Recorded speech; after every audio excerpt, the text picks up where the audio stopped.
सिर्फ 4 दिरहम। जी हां, एक गुलाम के पास देने को बस इतना ही था।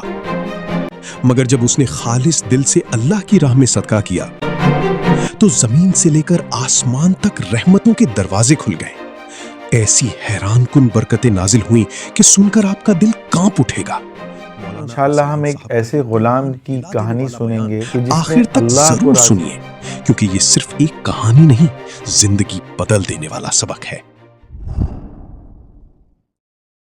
इराक में एक बहुत बड़ा मालदार शख्स रहता था और हर हफ्ते उस मालदार के घर में, उसके कोठी में, उसके महल में एक मजलिस होती जो गुनाहों की मजलिस होती। वहाँ शराब का दौर चलता, औरतें भी वहाँ मौजूद होती और ये मजलिस हर हफ्ते होती। सालों साल तक ये मजलिस चलती रही। तो वो जो मालदार अय्याश शराबी था, उसका एक गुलाम था जो बड़ा नेक था। तो वो गुलाम दर हकीकत गुलामी की जंजीर में बंधा हुआ था और अल्लाह से दुआएं भी करता कि अल्लाह मेरी रिहाई के आप असबाब पैदा फरमा दीजिए। इंसान कोशिश ही कर सकता है। एक दिन अल्लाह करना ऐसा हुआ कि गुनाह के लिए जो है उसके कोठी में उसके दोस्त अहबाब आए हुए थे, महफिल चल रही थी। तो उसने अपने गुलाम को कहा कि भाई ये 4 दिरहम लो और फ्रूट लेकर आओ। गुलाम बाजार में गया तो उसने देखा कि एक बहुत मशहूर अल्लाह वाले थे जिनका नाम था शेख मंसूर अम्मार रहिमहुल्लाह। और इतने बड़े अल्लाह वाले थे कि वो शहर शहर जाके बयानात करते, लोगों को अल्लाह के करीब करते और सबसे बड़ी बात वो मुस्तजाब दुआ थे कि जो दुआ करते अल्लाह उस दुआ को सुनता। इस गुलाम ने भी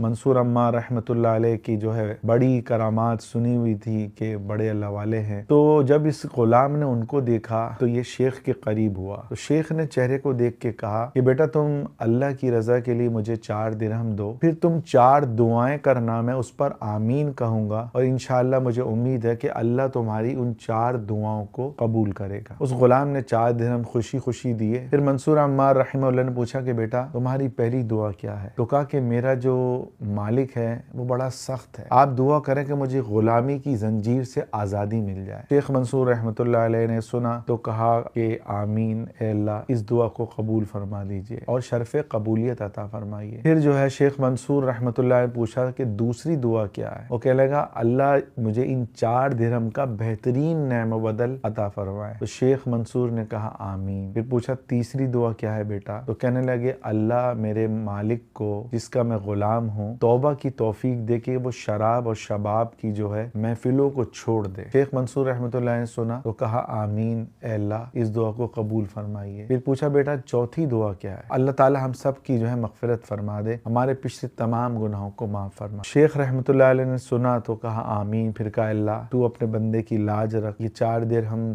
तेरे ही मखलूक के काम आएंगे और तू जो है इन दुआओं को कबूल फरमा। शेख अपने रास्ते पे गुलाम जो है बगैर फ्रूट लिए अपने मालिक के पास आया तो मालिक ने कहा इतनी देर और वो भी तुम कुछ लेके भी नहीं है? गुस्सा किया। वो सख्त तो था ही। तो कहने लगे कि मुझे रास्ते में मंसूर अम्मार रहमतुल्लाह अलैह मिले, तो वो शराबी भी जानता था कि वो बड़े अल्लाह वाले हैं। बोला मैंने उनको 4 दिरहम दिए, उन्होंने कहा तुम 4 दिरहम दो तो तुम्हारी जो है 4 दुआएं जो है अल्लाह कबूल करेगा, मैं उस पर आमीन कहूँगा। वो शराबी जो है ना ये सुन के उसका गुस्सा कम हो गया और वो ठंडे हो गए। अल्लाह ने कुरान में अपने तक आने के 2 रास्ते बतलाए। अल्लाह कह रहा है अल्लाह यजतबी इलैहि मन यशा, कि अल्लाह जिसको चाहता है अचानक ही अल्लाह अपना वली बना लेता है कि गुनाहों की दलदल से, गुनाहों के कुएं से निकाल कर अल्लाह हिदायत के रास्ते पे खड़ा कर देता है और अपना दोस्त बना लेता है। और दूसरा रास्ता क्या है? वयहदी इलैहि मन युनीब, कि जो कोशिश करता है अल्लाह उसके लिए भी रास्ते खोल देता है। कोशिश करना क्या? अल्लाह वालों के बयानात सुनना, उनकी मजलिसों में जाना, कुरान पढ़ना, जिक्र करना, तहज्जुद पढ़ना और जो है गुनाहों से बचने की हिम्मत करना, ये कोशिश हो गई। तो यहाँ पर अल्लाह की तरफ से जो कुरान में जो हिदायत के 2 रास्ते, पहला रास्ता अल्लाह ने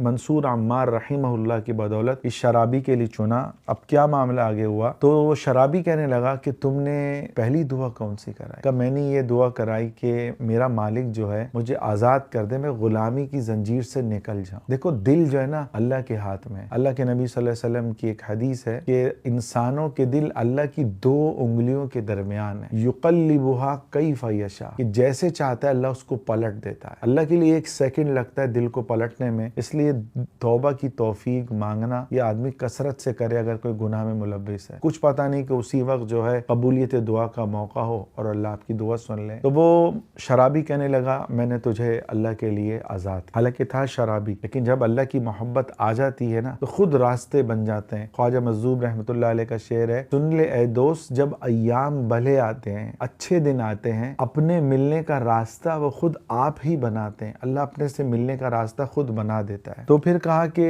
तुमने दूसरी दुआ क्या की? कहा कि मैंने दूसरी दुआ ये करी, वो गुलाम कहने लगा मैंने दूसरी दुआ ये करी कि इन 4 दिरहम को जो मैं अल्लाह के लिए दे रहा हूँ उसका मुझे बेहतरीन बदला मिले। तो मुझे तो था कि ये 4 दिरहम मेरी जो है बस ठीक है। तो वो शराबी कहने लगा, एक अपने दूसरे गुलाम से कहा, अपने शराबी ने अपने मुंशी से कहा कि तुम इसको 4000 दिरहम दे दो। तो वो पोटली लेकर आया, 1000 दिरहम वाली 4 पोटली है। वो उसको कहा कि मैंने ये तुझे आजाद भी किया और ये 4000 दिरहम ले, जहां जाना है तू जा। और फिर पूछा तीसरी तूने दुआ क्या की? कहा मैंने तीसरी दुआ की कि अल्लाह आपको जो है गुनाहों भरी जिंदगी से निकाल दे, शराब और शबाब से आप तौबा कर लो। तो उसने गुलामों को कहा सारी शराबों के मटके तोड़ो, शराबों को बहाओ। और फिर अपने मुंशी से कहा कि आज के बाद जिन औरतों से मेरे ताल्लुकात थे कोई भी औरत यहाँ नहीं आनी चाहिए। फिर वो रोते रोते कहने लगा कि आज मैं सच्ची तौबा करता हूँ कि आज के बाद मैं अपने पालने वाले को नाराज नहीं करूँगा। हदीस में आता है जिस आंख से मच्छर के पर के बराबर आंसू निकलता है तो अल्लाह उस आंख पर जहन्नम की आग को हराम फरमाते हैं। तो कोशिश